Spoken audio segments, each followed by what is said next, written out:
नमस्कार दोस्तों, the fact Ajmer में आप सभी का स्वागत है।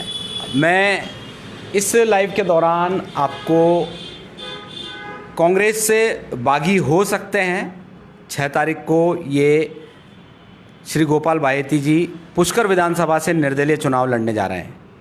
फॉर्म भरेंगे, बड़ी संख्या में कार्यकर्ता होंगे। इससे पहले इन्होंने कड़ेल में अपना शक्ति प्रदर्शन दिखाया था। किस मांग को लेकर अनदेखी की माफ़ कीजिएगा, किस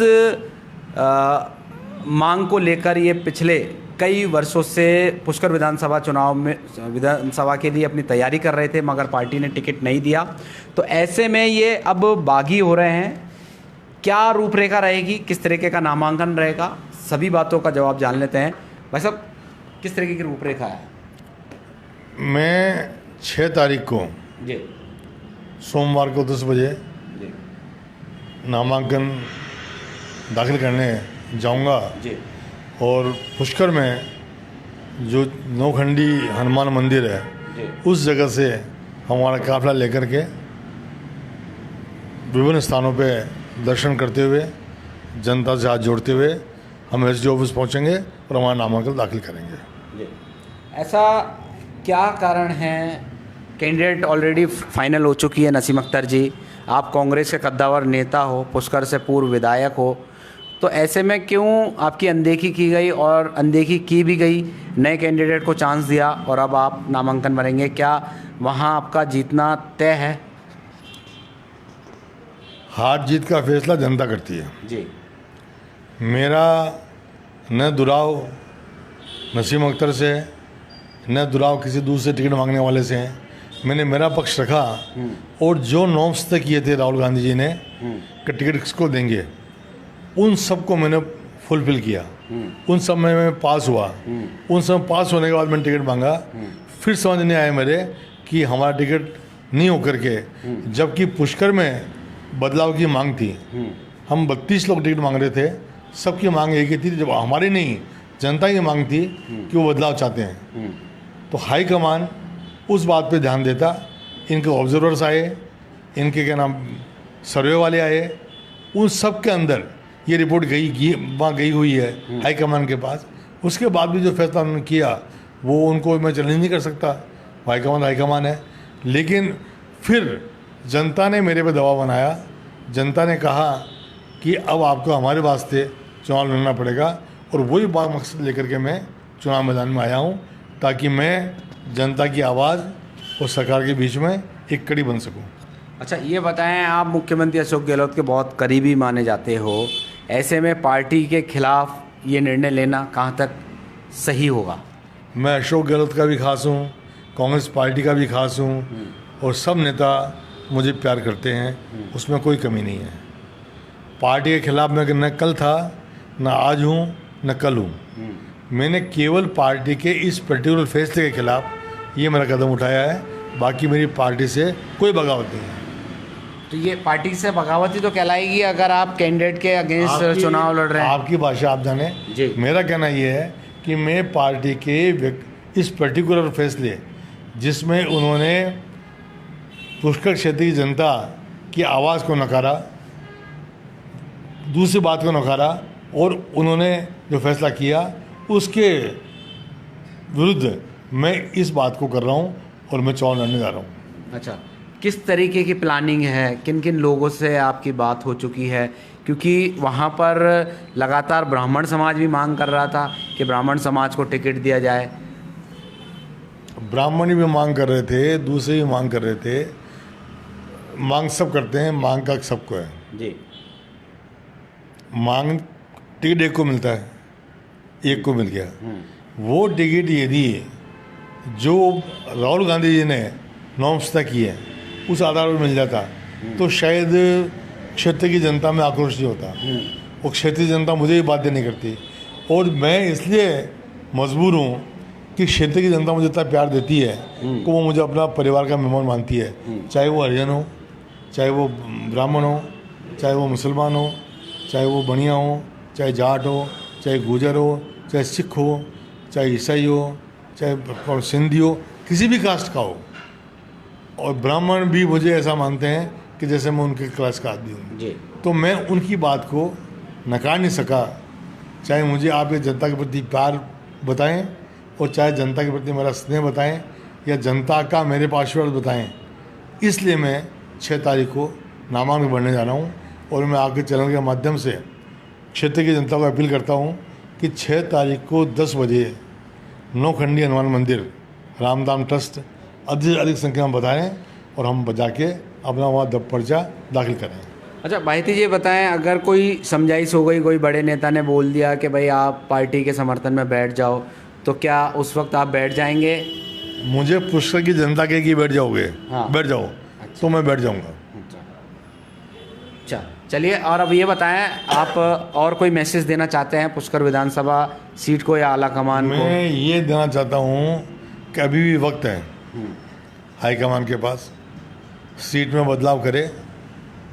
और जो गहलोत जी ने 156 सीटों की घोषणा करी है, उसमें एक सीट पुष्कर की भी काउंट करें, ताकि हम रिवाज बदल सकें, सरकार नहीं। और मैं उम्मीद करता हूँ कि आपकी जो NDTV है, इसकी व्यूअरशिप बहुत लंबी चौड़ी है, हाईकमान भी देख रहा होगा, प्रदेश के नेता भी देख रहे होंगे, और मेरा विश्वास है कि वो इस बात पर विचार करेंगे और पुष्कर की जनता की आवाज़ को मान देंगे, सम्मान देंगे। अच्छा बायती जी, अगर अपन शहर की बात करें, आप वरिष्ठ कांग्रेसी नेता हैं, क्या चल रहा है दक्षिण में, उत्तर में? जो कैंडिडेट टिकट दिए हैं, हालांकि उत्तर में नहीं दिए हैं, दक्षिण की बात करें तो क्या स्थिति रहने वाली है द्रौपदी कोली जी की? जब द्रोणाचार्य के यहाँ पढ़ने गए थे अर्जुन वगैरह जी, तो बाद में उनका इम्तिहान हुआ, जी तो ये फैसला होना था कि सफल तीरंदाज कौन। तो अर्जुन, भीम, नकुल, सहदेव सब आए। जी, द्रोणाचार्य ने पूछा तुम क्या देख रहे हो? हाँ। तो उन्होंने कहा पेड़ दिख रहा है, पत्तियां दिख रही है, आसमान दिख रहा है, हाँ। और चिड़िया दिख रही है। हाँ सब ने जवाब ऐसा ही दिया, हाँ और उनको चिड़िया की आँख भेजनी थी। अंत में आया अर्जुन, हाँ। उसने कहा था मुझे तो कल चिड़िया की आँख दिख रही है और कुछ नहीं दिख रहा है, तो मुझे तो भैया कल पुष्कर दिख रहा है और पुष्कर की जनता दिख रही है।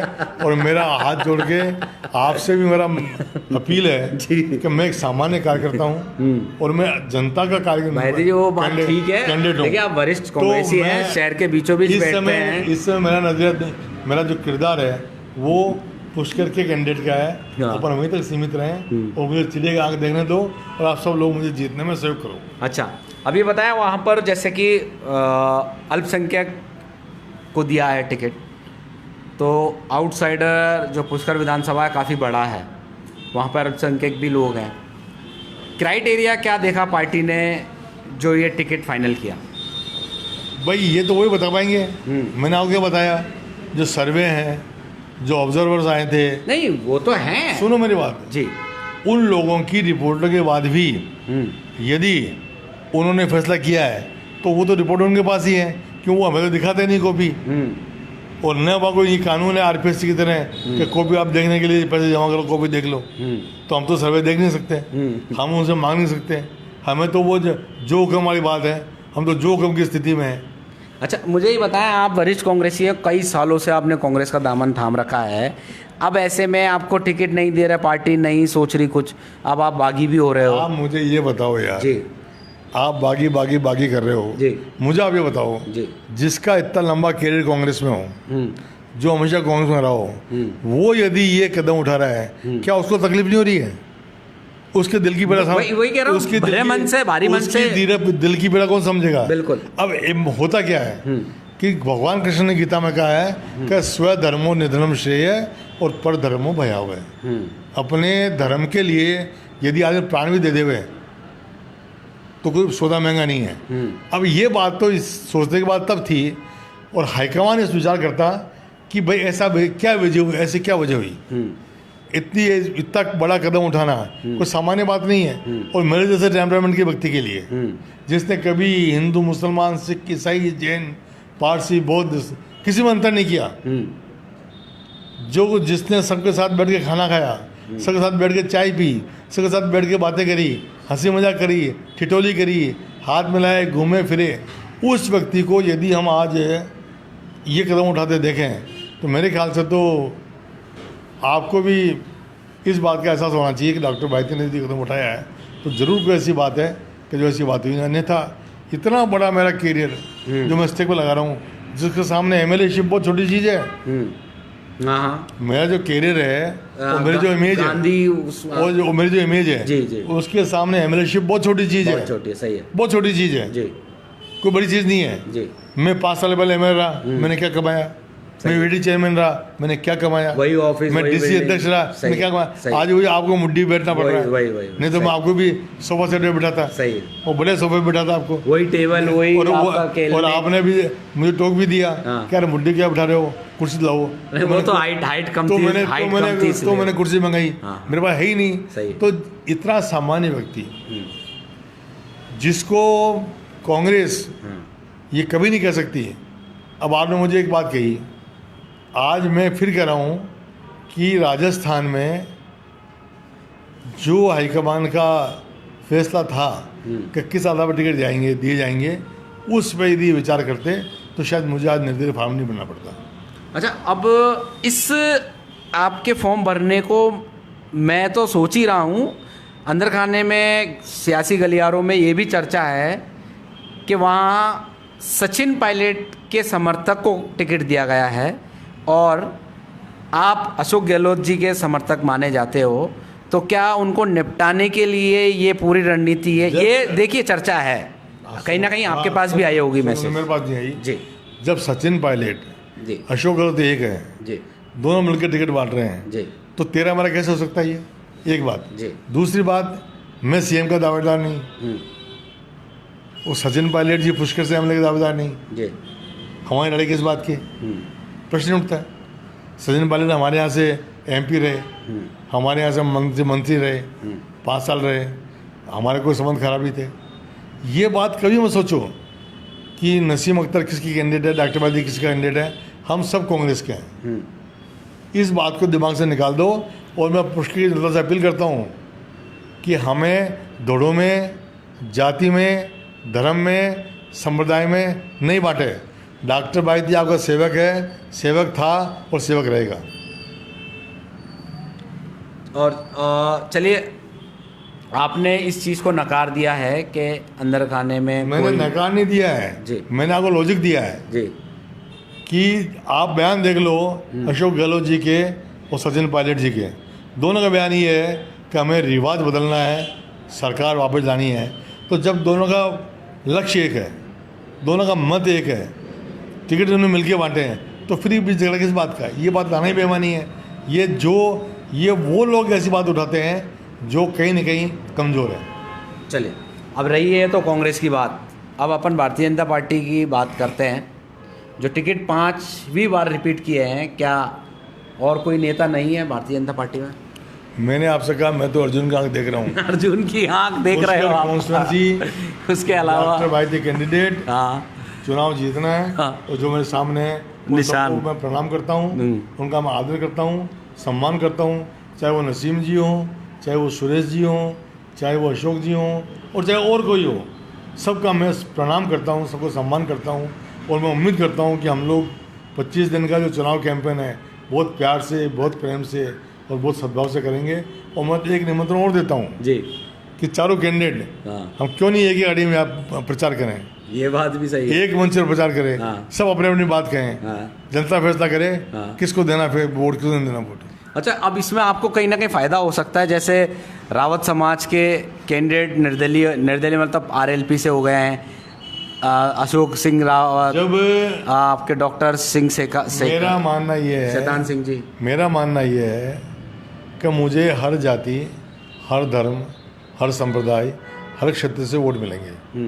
और मैंने पहले कहा आपको कि एक मैं आपसे पूछता हूँ जी कि मैं जब पैदा हुआ था क्या मैंने वो ऑप्शन भरा था? मैं तो उस वक्त ही नहीं था ही नहीं, मैंने ऑप्शन भरा था क्या भगवान क्या? अच्छा, कि साहब मुझे हिंदू के यहाँ पैदा करना? जी, हाँ हाँ, भरा था क्या?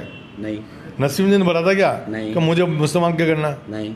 सूरज आदम ने भरा था क्या? नहीं। कि मुझे क्या ना रावत का करना? नहीं। नसीम ने भरा था क्या मुझे मुसलमान का करना? नहीं भरा ने। परमात्मा ने जिस माँ की पेट में डाल दिया उस माँ की पेट से हम बाहर आ गए। सही। उसके बाद ये हमारा ईमान है। ये तो आप सनातनियों वाली बात करने लगे। हमारा ईमान है। हमारा सनातन क्या है? क्या है सनातन? सही। नहीं मैं सभी भूमि गोपाल की जी। यहाँ में अटक हाँ। कहाँ और जाके मन में अटका वही अटक रहा। अटक रहा सही। हम जो आदमी सत्य के ग्रहण करने, असत्य के छोड़ने, प्रेम, सद्भाव, भाईचारा इनसे मिलकर रहे वो इंसान है, चाहे वो हिंदू हो, चाहे मुसलमान हो, चाहे सिख हो, चाहे ईसाई हो। हमारे व्यवहार में एज ए जनप्रतिनिधि ये अंतर नहीं आना चाहिए क्या ये मुसलमान है, ये हिंदू, ये सिख, ये ईसाई है। सब जनप्रतिनिधि है, सब समान है। और हमें कुल मिला करके पुष्कर के विकास की बात जो हम कर रहे हैं वही हमें करनी चाहिए। अच्छा, आपको क्या लगता है नामांकन में 6 तारीख को कितनी संख्या आ सकती है आपके पास? पूरा पुष्कर आएगा। अच्छा, पुष्कर के अलावा भी तो है पूरा बहुत पुष्कर जगह आएगा। पुष्कर विधानसभा बहुत सब क्षेत्र के लोग आएंगे। अच्छा, संख्या में संख्या मैं नहीं बता सकता, सब क्षेत्र के लोग आएंगे। और कोई बड़े लीडर वगैरह आपके साथ में? मैं तो निमंत्रण देता हूँ। हाँ, किस किस को? अशोक गहलोत जी को निमंत्रण दिया क्या आपने? अशोक जी हमें, पायलट साहब हमें, निमंत्रण दिया आपने? डोटासरा जी हमें। याद देखो मैं नहीं, निमंत्रण दिया क्या? एनडीडी माध्यम से देना ना, दे रहा हूँ NDT के माध्यम से। डोटासरा जी हमें, रंधावा जी हमें, राहुल जी हमें, सोनिया जी हमें, प्रियंका जी हमें, उन सबका स्वागत है। वसुंधरा जी को भी दिया क्या? सब उनको कैसे दे सकता हूँ मैं आज तक कांग्रेस में हूँ, अच्छा, तो मैं कैसे दे सकता हूँ? सही है। सब आवे, सबको निमंत्रण है और सब आकर के मुझे आशीर्वाद दें। और मैं ये कह सकता हूँ पुष्कर की जनता की आकांक्षा पे डॉक्टर बायती खरा उतरेगा। जी, पुष्कर की जनता की सेवा में डॉक्टर बायती खरा उतरेगा। मेरा अपना कोई एजेंडा नहीं है, मेरा एजेंडा पुष्कर की जनता का एजेंडा है, पुष्कर का विकास है, जी, पुष्कर का शुद्धिकरण, वो पानी का शुद्धिकरण है, जी, पुष्कर का समग्र विकास है। जी, पुष्कर में अभी अशोक गहलोत जी ने जिस प्रकार से काम किए हैं उनको आगे ले जाने का हमारा प्रोग्राम है। तो मैं ये विश्वास करता हूँ कि हम सब लोग मिलकर के लड़ें, प्रेम से लड़ें। और फिर मैं अंत में आपकी पुष्कर की जनता से अपील करता हूँ कि हे मतदाताओं, आपको प्रणाम करता हूँ। आपने जिस प्रकार 2003 से 2008 मुझे विधायक देखा, मेरा काम देखा, मेरा व्यवहार देखा, मेरा रिश्ता देखा, आप ये देखिए मेरा रिश्ता 2003 से आज तक कायम है। आप मुझे बताइए ऐसा कौन नेता मिलेगा आपको कि 2003 में हम आज तक MLA थे पुष्कर से, वो रिश्ता मेरा आज तक कायम है? इसकी कोई तो वजह होगी, कोई तो वजह होगी। जनता का प्यार, जनता का स्नेह और मेरा व्यवहार, जी, जी। उसी के बुद्धि में चुनाव लड़ रहा हूँ मैं। अच्छा, एक सवाल और, आखिरी सवाल है ये, पार्टी कहीं 2 बार हारे हुए कैंडिडेट को टिकट दे रही है, कहीं नहीं दे रही, ऐसा 3 जगह देखने को मारा है। दक्षिण में पुष्कर से और ब्यावर से। मैंने आपसे निवेदन किया था, आपको सिर्फ तीर आंखें दिख रही है मछली मैंने की, आपसे निवेदन किया था, मछली की आंखें दिख रही है बस राहुल आपको। गांधी जी का अच्छा, जो टिकट का आधार था उस पर टिकट बनने चाहिए, उस पर टिकट होने चाहिए। और जो हमारे क्षेत्र प्रांतीय नेता है उनको इस बात का अच्छा एहसास है कौन जीतेगा कौन हारेगा, वैसे उन्होंने टिकट दिए हैं, जो उन पर हम क्वेश्चन मार्क करते ही नहीं है। चलिए, और कुछ मैसेज देना है आपको? बस यही निवेदन है फिर पुष्कर की जनता से कि आपके सेवक डॉक्टर बायती को जिता करके विधानसभा भेजो, ताकि मैं पुष्कर का पानी, सरोवर का पानी वहाँ विधानसभा में जो विधानसभा अध्यक्ष महोदय हैं उनको पेश कर सकूँ, मुख्यमंत्री जी को पेश कर सकूँ, और क्षेत्र के विकास की आवाज़ बन करके आप वो सरकार के बीच में एक कड़ी बन सकूँ। आप सबका बहुत बहुत आभार, धन्यवाद, और विशेष आभार माननीय पत्रकार महोदय आपका, जी, आपने बहुत मुझे बहुत अवसर दिया, बहुत धन्यवाद। हाँ, तो देखा दर्शकों, यहाँ पर पूर्व विधायक श्री गोपाल बायती ने ताल ठोक दी है। 6 नवंबर को अपने समर्थकों के साथ ये पुष्कर विधानसभा सीट पर निर्दलीय नामांकन भरने जा रहे हैं। और ये सभी को ज्ञात है कि ये मुख्यमंत्री अशोक गहलोत के बहुत ही करीबी माने जाते हैं और निश्चित तौर पर कांग्रेस से बागी होकर ये चुनाव लड़ रहे हैं। अब देखना होगा इनका चुनाव लड़ना कितना, जो कांग्रेस के कैंडिडेट है नसीम अख्तर और बीजेपी के कैंडिडेट है सुरेश रावत, उनको कितना नुकसान पहुंचाता है। वहीं दूसरी तरफ इन्होंने ये भी कहा है कि अगर पुष्कर की जनता किसी के समर्थन में इनको नाम वापस लेने की बात कहेंगी तो ये निश्चित तौर पर नाम वापस भी ले लेंगे। द फैक्ट अजमेर में अभी के लिए बस इतना ही, दीजिए हमें इजाज़त, धन्यवाद।